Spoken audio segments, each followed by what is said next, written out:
Adam itu bapak moyang kita. Dosanya satu, makan buah khuldi, dikeluarkan dari surga. Kita dosanya banyak, kepengen masuk, nggak nyambung.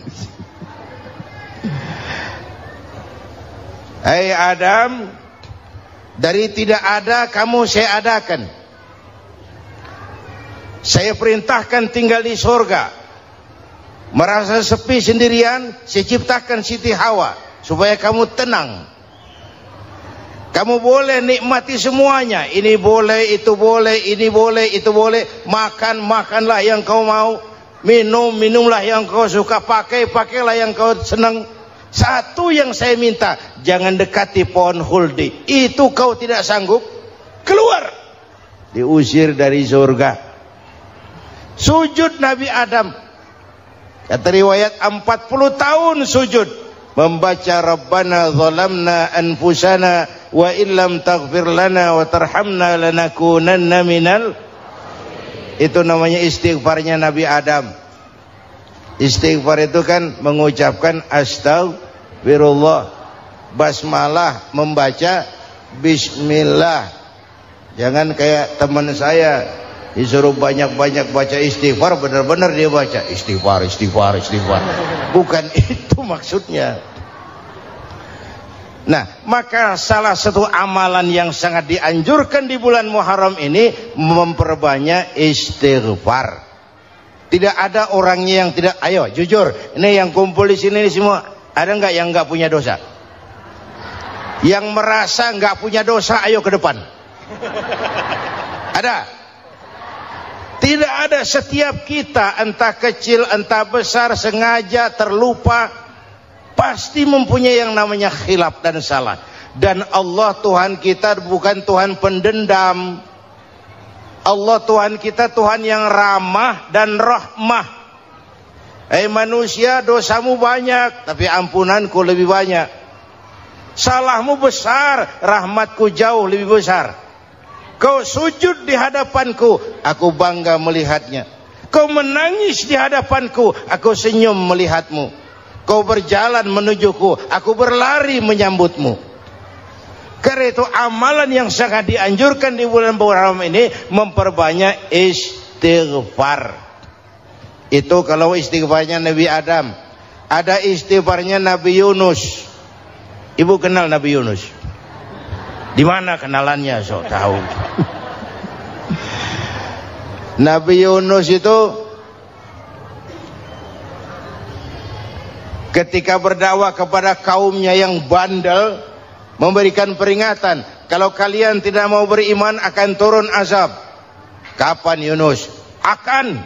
Kenapa mesti akan? Sekarang aja kalau mau, saya tungguin. Kurang ajar betul ini umat. Akhirnya Nabi Nuh menghindar dengan perhitungan, kalau azab tidak turun saya sudah jauh. Meragukan janji Tuhan. Lalu naik kapal, dinaiki oleh Yunus, kapal mogok. Dicari siapa biang keroknya ini. Diundi, ternyata Yunus. Sampai 3 kali diundi.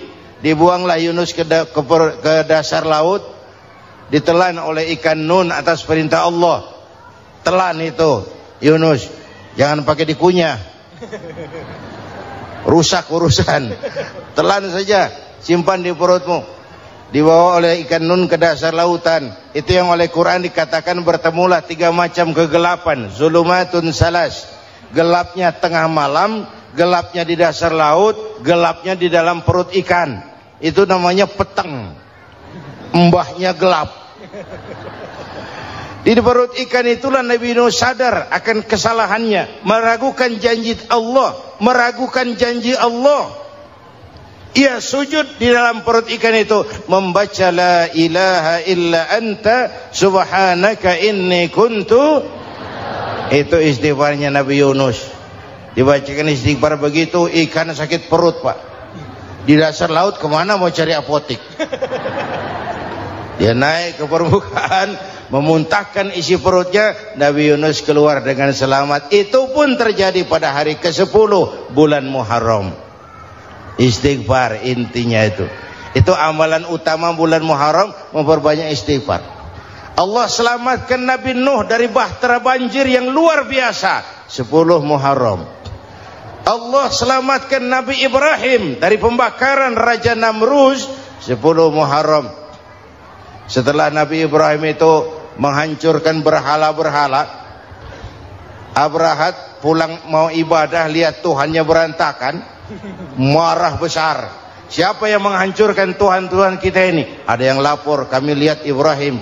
Tangkap. Belum ada bukti, tangkap dulu yang penting, bukti belakangan.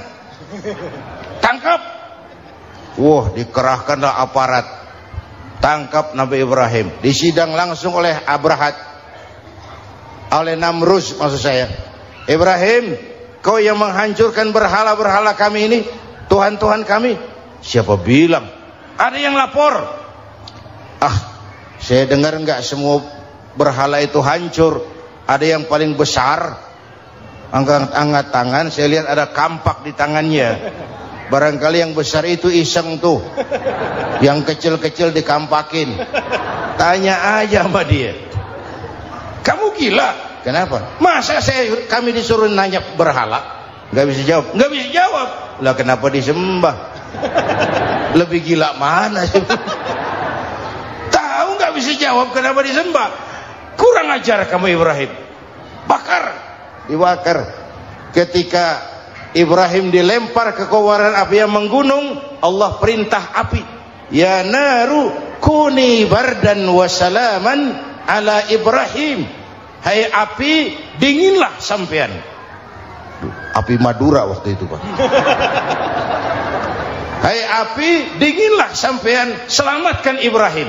Api tunduk kepada perintah Allah. Ibrahim masuk ke kobaran api, selembar rambut pun tidak terbakar. Kenapa? Apinya tunduk kepada perintah Allah.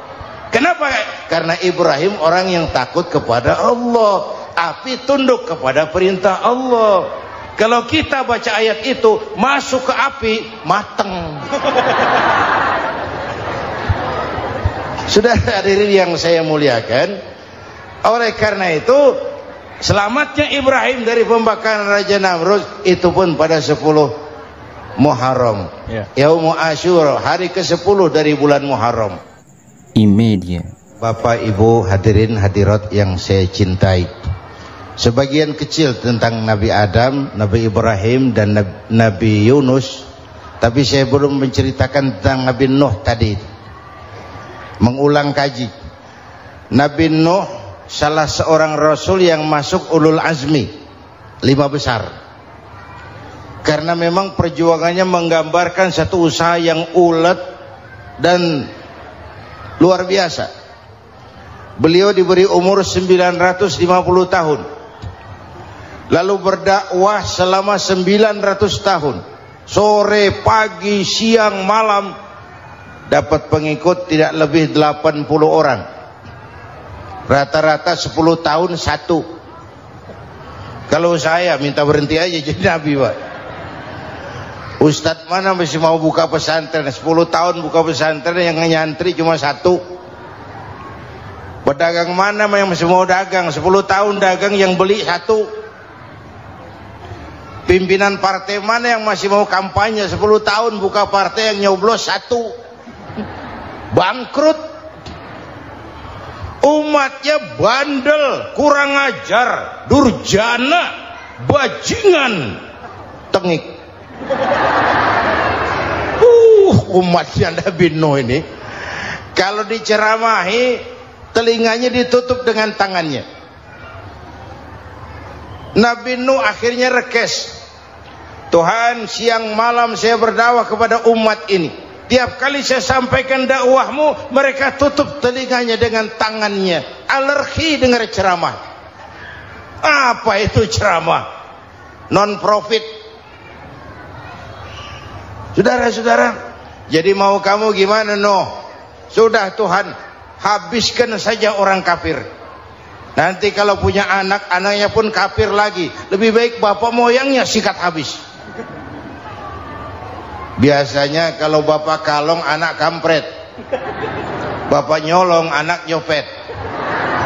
Fotokopi gimana aslinya? Hampir habiskan saja. Itu mau kamu Nuh? Iya. Oke. Nanti aku turunkan banjir Nuh. Buat kapal. Dengan apa saya harus buat kapal Nuh? Ya dengan kayu, kata Tuhan.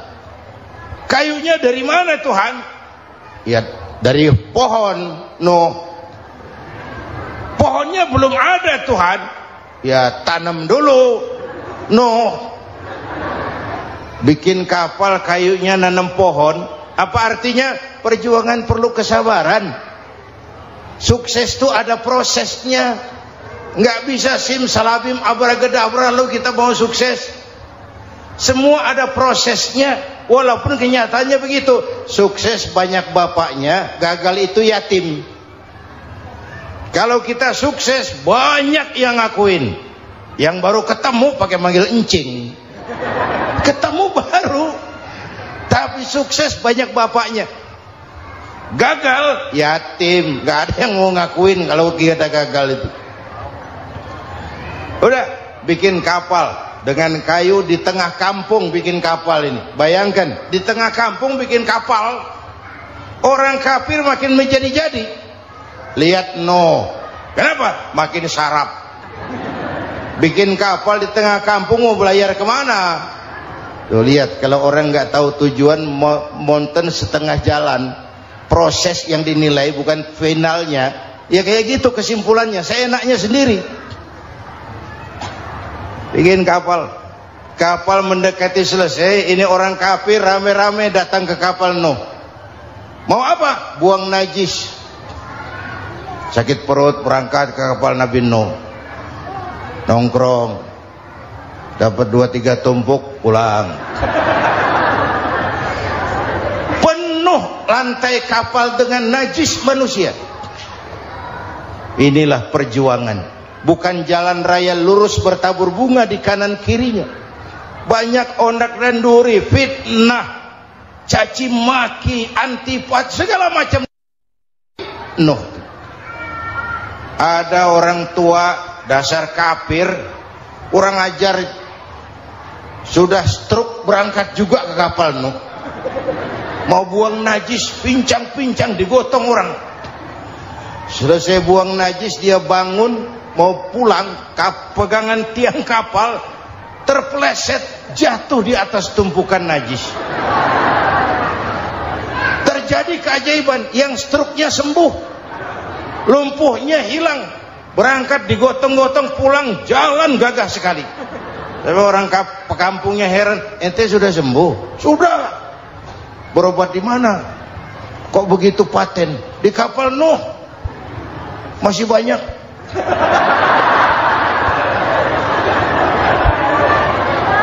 Yang berasa perlu obat bawa rantang. Ambil bersih lagi geladak kapal itu. Sudah selesai Nuh? Selesai.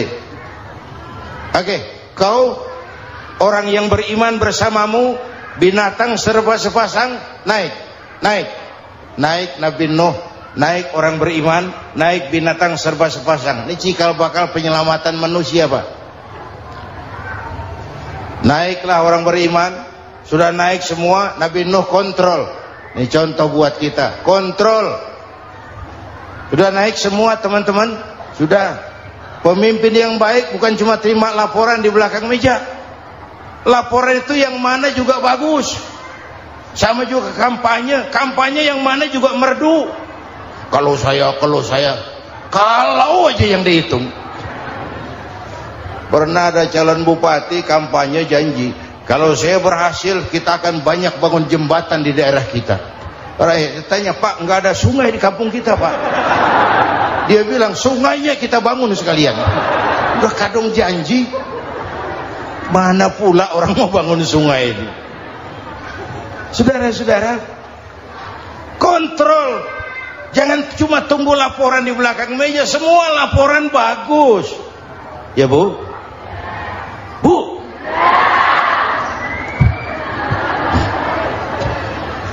Nabi Nuh kontrol. Sudah naik semua? Sudah Nuh. Pulan bin Pulan naik Nuh. Paimin bintu Kijo. Naik, kami lihat naik. Ada orang Jawa juga Kiai? Ada. Sudah kontrol, Kanan anak saya ikut nggak naik kapal? Kami tidak lihat itu Kanan. Ini potret. Bapaknya aktif ke masjid, ibunya rajin ke majelis taklim, anaknya keleleran kemana-mana. Bukan di sini, di Prancis. Udah di sini insya Allah sama.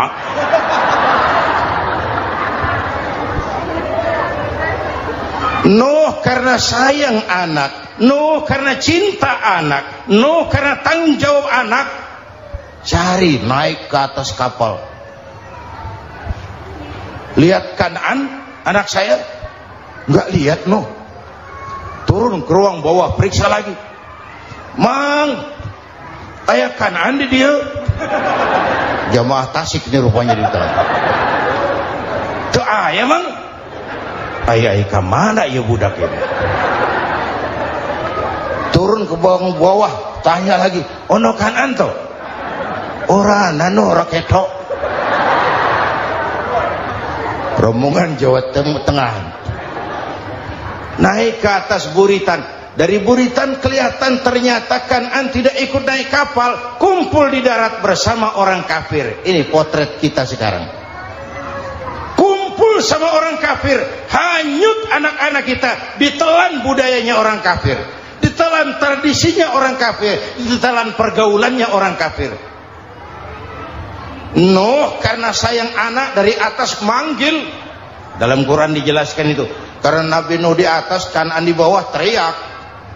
Ya bunayyar kam ma'ana. Begitu dalam Quran ayatnya. Cuma bang ini pakai gaya memanggil supaya kelihatan kegambar. Kira-kira Nuh manggilnya begitu. Ini namanya gaya dakwah pak. Kalau ceritanya datar nggak menarik. Maka Nuh memanggil Kanaan, ya bunayyar kam ma'ana. Kata yang dengar, ini gaya orang manggil. Ya bunayyar kam ma'ana. Kanaan, kesini nak, naik kapal sama papi.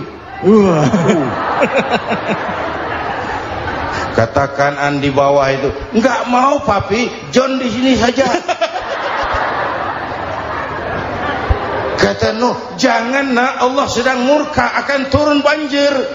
Kalau datang banjir papi, sa'awi ila jabalin ya'simuni minal ma', saya akan naik ke gunung tinggi yang bisa menyelamatkan saya dari banjir. Kanaan naik ke gunung, gunung dihantam banjir, Kanaan mati sampai sekarang. Yang kelima, Nabi Musa, kisah Muharramnya ini. Lahir dalam kondisi yang sulit karena Fir'aun mimpi akan lahir seorang anak dari keturunan Bani Israel yang akan menghancurkan kerajaannya. Kata Fir'aun, sudah lahir belum anaknya? Belum. Kalau gitu mulai malam ini laki-laki dilarang bergaul sama istrinya. Semua perempuan hamil di bawah pengawasan negara. Mulai hari ini kalau lahir anak laki-laki terutama Bani Israel, penggal. Satpol PP disiapkan. Udah ada kayaknya. Ada. Patroli. Bayangkan, Fir'aun itu bikin undang-undang seenaknya sendiri. Apalagi merasa kekuasaannya dalam ancaman. Penguasa manapun kalau merasa dalam ancaman, panik. Padahal kekuasaan itu kayak harimau. Makin lama ditaiki, makin sulit turun. Kenapa? Karena macannya makin lapar. Naik terus capek, turun dimakan harimau. Serba sulit. Saudara-saudara, kalau kita mau belajar dari Pak Harto, saya melihat kekurangan Pak Harto cuma satu, terlambat berhenti.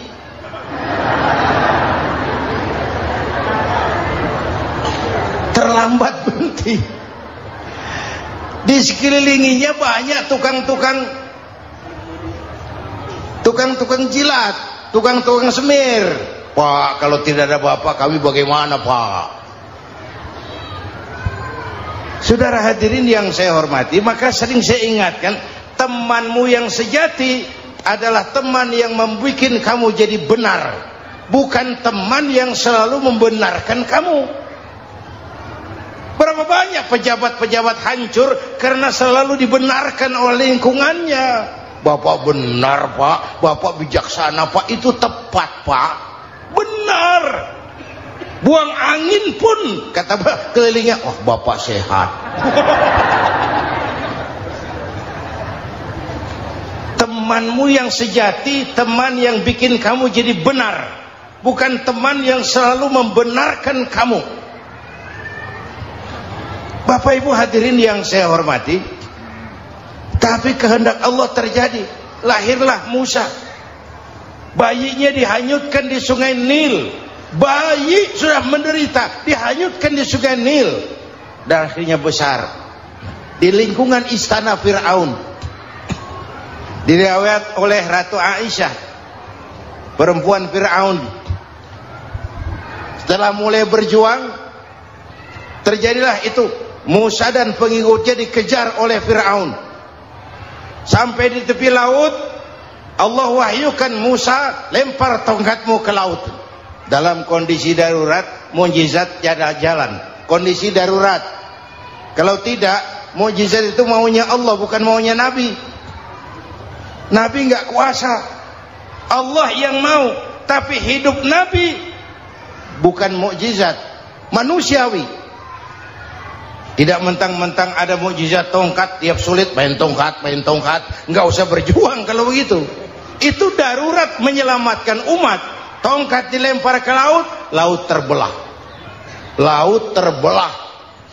Itu secara visualnya bisa kita lihat dalam film The Ten Commandments. Udah nonton belum? Urusan nonton kalah sama Ustadz bagaimana sih? Ten Commandments, 10 firman Tuhan. Tekniknya bagus loh. Bagaimana laut terbelah. Musa lewat, Fir'aun mengejar. Musa sampai di ujung sana, Fir'aun masih di sama tengah perjalanan. Laut nutup kembali. Laut menutup kembali, Fir'aun tenggelam, cengap-cengap di lautan. Begitu nafas sampai di tenggorokan, Fir'aun sambil cengap-cengap itu, amantu bi Rabbi Musa wa Harun. Duh, kalau begini mah saya juga percaya sama Tuhannya Musa. Malaikat maut jengkel, goblok loh, terlambat sekarang, ditenggelamin terus, modar.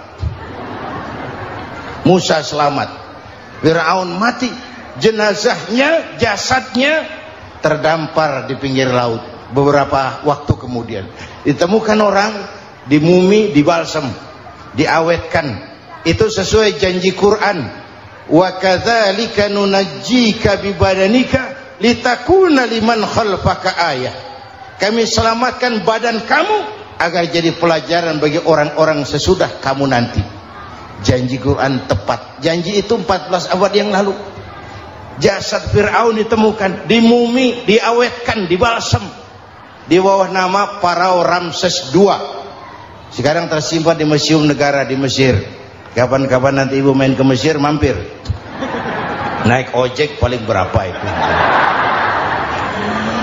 Oh, orangnya tinggi, hidungnya mancung, pokoknya pantaslah jadi Fir'aun. Selamatnya Musa di kejaran Fir'aun di ujung sana itu terjadi pada hari ke-10 bulan Muharram, yang oleh orang Nasrani diperingati dengan hari raya Paskah. Mereka melaksanakan puasa, mensyukuri nikmat keselamatan dari kejaran Fir'aun. Makanya kalau kita ikut puasa di bulan Muharram, bukan mengikuti syariatnya Nasrani, salah. Karena Nabi mengajarkan, itu sumbernya, bukan ikutan sama ibadahnya Israel. Tapi memang agama ini kan merupakan mata rantai. Datang Rasul baru melengkapi Rasul sebelumnya, datang Rasul baru melengkapi Rasul sebelumnya. Mata rantai yang berkaitan. Setelah Muhammad selesai, selesailah tugas Nabi dan Rasul. Selesailah misi Nabi dan Rasul. Tidak ada Nabi lagi sesudah Nabi Muhammad. Itu harga mati, titik. Gak ada kompromi. Siapapun sekarang ini nggak datang ngaku jadi Nabi, wajib tidak percaya. Wajib tidak percaya. Tapi kaitannya memang kita bilang Nasrani, orang bahasa Arab, bahasa Ibraninya Nazaret, Nasiroh, Nazaret. Itu beda dialek. Kita Daud, dia David.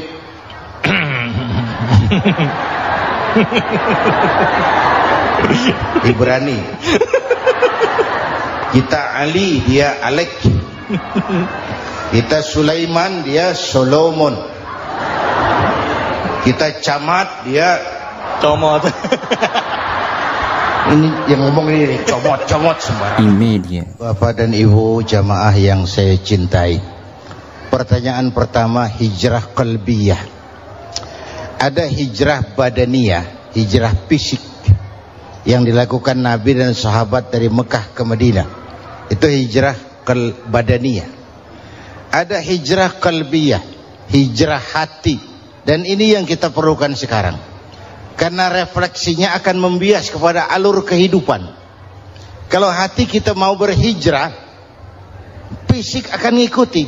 Hijrah dari tempat, dari malas ibadah menjadi rajin ibadah. Hijrah dari maksiat kepada yang ma'ruf, dari berpecah belah menjadi bersatu. Hijrah seperti itu yang sangat kita perlukan. Apalagi masyarakat ini paternalistik. Kita harus hijrah mental sekarang ini. Maka yang disampaikan tadi benar. Seorang ketua MK siap mengundurkan diri kalau terbukti anak buahnya terlibat suap. Itu walaupun siap, tapi sudah angin segar buat rakyat. Bahwa masih ada banyak insya Allah pejabat kita yang punya harga diri. Walaupun ada juga pejabat kita yang muka tembok, kulit badak, kuping kebo. Muka tembok, kulit badak, kuping kebo. Biasanya kalau kereta api tabrakan di negara-negara maju, Menteri Perhubungannya mundur. Di kita petugas palang pintu dipecat. Jauh sekali menteri sama petugas palang pintu. Yang benar-benar diadili yang krocok-krocok, kopral-kopral itu. Padahal hadisnya jelas, ar-rashi wal murtashi finnar. Yang nyuap dan yang nerima suap, dua-duanya neraka. Kasus potret belakangan ini, yang nerima suap, yang diuber, yang nyuap aman. Yang nyuap aman, yang korupsi pajak dikecil-kecilin, yang ngemplang pajak aman. Padahal ngemplang pajaknya triliunan. Padahal dia sudah dikasih fasilitas oleh negara mengelola sumber daya alam negara yang artinya milik rakyat. Dia harus bayar pajak, uang pajaknya dikumpulkan bagi sebesar-besar kemakmuran rakyat. Itu tindakan merugikan rakyat. Karena itu betul, saya setuju, hijrah qalbi yang perlu kita lakukan sekarang. Hijrah hati. Kita ini bangsa Indonesia, seperti timnas. Timnas sekarang anak-anak muda sudah berani pakai baju PSSI. Iya. Kenapa? Menang. Coba kalau kalah terus, nanti menang. Tapi bangsa Indonesia itu memang seperti timnas, namanya kesebelasan, 11 orang. Walaupun ada pemain bintang, ya ada presiden, gubernur, menteri, itu bintang-bintang. Tapi bintang baru ada artinya kalau dibantu 10 pemain yang lain. Cristiano Ronaldo, siapa itu? Penyerang tengah Real Madrid. Wah. Bintang. Lionel Messi. Siapa lagi? Barcelona. Bercelana.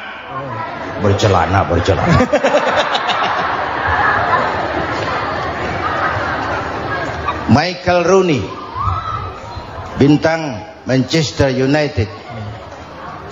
Ronaldo baru bintang, Messi baru bintang kalau ada 10 pemain yang lain. Bagaimanapun hebatnya Cristiano Ronaldo, kalau sendirian lawan satu kesebelasan, babak belur. Itulah kita, bangsa Indonesia. Kita satu kesebelasan, harus saling memperkuat. Ada bangsa kita ini yang jadi jaksa, ada yang jadi hakim, ada yang jadi polisi. Itu posisi penyerang tengah, kiri luar, kanan dalam, back, striker, kiper, posisi. Tapi sadar kita satu kesebelasan, Bung. Jangan bikin gol ke gawang sendiri. Kalau punya bola bagus, operan dong sama temannya. Yang bisa menciptakan gol, operan. Ada yang jadi pengusaha besar, bagus boleh. Punya untung besar, operan. Kasih masjid, kasih pesantren, operan. Ini kesebelasan kita kalau punya bola pelitnya setengah mati, Pak. Nggak mau ngoper. Bawa sendiri, mending bikin gol. Enggak. Kita ini satu kesebelasan, satu sama lain harus saling memperkuat. Bahwa ada penyerang tengah kiri, itu si posisi. Tapi kalau memang peluang memungkinkan, ayo dong operan. Saya iri sama kesebelasan Nasrani di Indonesia. Mereka kalau punya bola operannya cakep. Gereja cepat selesai, rumah sakit Kristen cepat selesai. Kenapa? Operannya bagus. Kita ini kalau punya bola bawa sendiri, nggak mau ngoper, maka masjid nggak selesai-selesai, madrasah banyak yang bocor, rumah sakit Islam kalah bersaing. Kenapa? Operannya berat.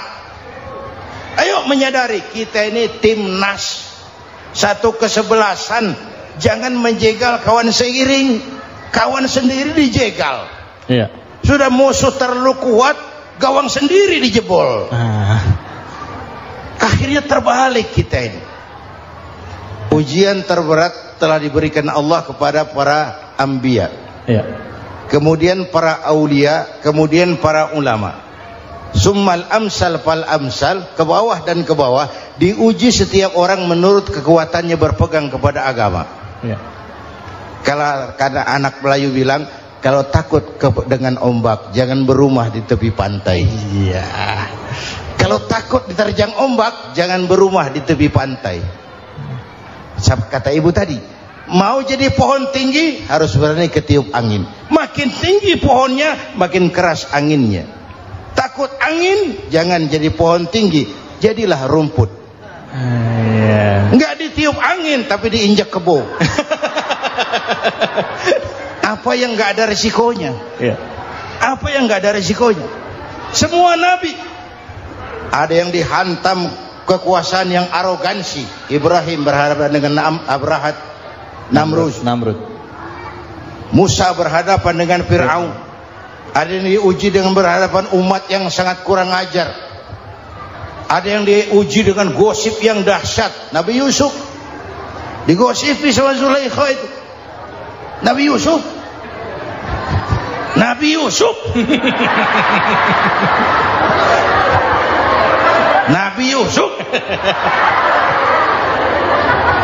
Yang namanya gosip itu kan menyebarkan keburukan orang. Kalau benar saja hukumnya ghibah. Kalau salah hukumnya fitnah. Fitnah lebih bahaya dari pembunuhan. Benarnya ghibah, salahnya fitnah. Saudara hadirin yang saya hormati, jadi resiko itu biasa. Tidak ada yang tanpa resiko. Kalau takut ombak, jangan berumah di tepi pantai.